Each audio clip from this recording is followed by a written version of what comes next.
Hi guys, welcome back to this channel. In this video, I will show you how to manage the layer sequence in Canva using my iPhone. So you don't have to do it in your computer, you just have to do it in your iPhone. So for example, this photo, I want to make it in the back layer from these two photos. So I need to know the layer of this photo first. You can click on this photo and then look at the editing options below the screen like this.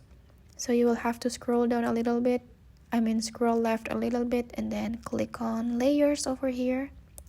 So after you click on layers, you can see all the layers, and to move up or down, you can press and hold on the layers and rearrange the sequence. So for example, for this layer, I will have to manage the sequence to be below these other two photos.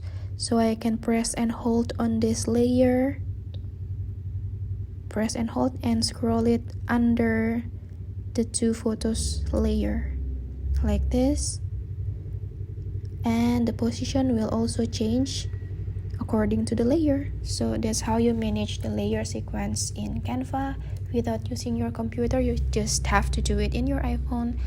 So thank you guys for watching. If you find this tutorial helpful, remember to like and subscribe to this channel, and I'll see you guys in another tutorial videos from this channel. Bye bye.